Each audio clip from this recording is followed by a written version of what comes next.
Hello বন্ধুরা, কেমন আছো? আশা করি ভালো আছো, আর আমিও অনেক ভালো আছি। আজকে যাচ্ছে এক বান্ধবীর জন্মদিন, সারপ্রাইজ দেব, সেই জন্য ওকে বলা হয়নি।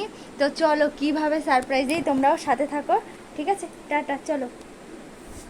সবাই মোটামুটি এক জায়গায় চলে এসেছি, এবার যাব। আমি সাইকেলে করে এতটা এসেছি, আমি সাইকেলে যাব, ওরা বাইকে করে এগিয়ে যাবে। বান্ধবীর দোকানে চলে এসেছি, ওদের দোকান আছে, কেক পেস্ট্রি সমস্ত কিছু দোকান। এবার এসে জুতো লোকানো হচ্ছে আর কি, জুতো দেখলে বুঝে যাবে। তারপরে ভেতরে ঢুকে পড়লাম, তারপরে বান্ধবীর সাথে দেখা হয়ে গেল। আজকে জ্যোৎস্নার সাথে আমার ফার্স্ট টাইম দেখা ছিল সবার সাথে, আমিও সারপ্রাইজ, সবার সাথে একসাথে খুব মজা হবে। তারপরে ওরা অনেকটা সাজিয়েও ফেলেছিল, আমরা শুধু গেছি, গিয়ে বেলুন কটা ফুলানো ছিল, কিছু কিছু কাজ ছিল, সেগুলো আমরা করলাম, খুব মজা করলাম।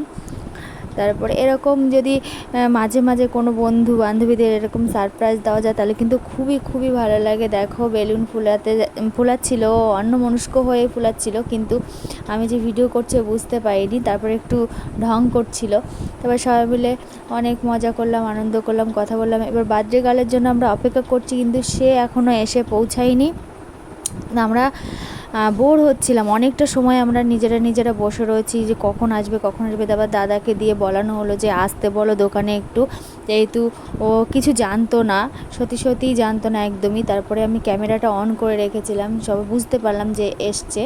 সেই কারণে যখনই আসবে ও তো সারপ্রাইজড, যে আগে থেকেও একটুখানি কিছু বুঝে গেছিলো সবাই। তারপর উইশ করা হলো, ভীষণই খুশি। ও আসতো না দোকানে, দাদাকে বলিয়ে এনে আনানো হয়েছে আর কি।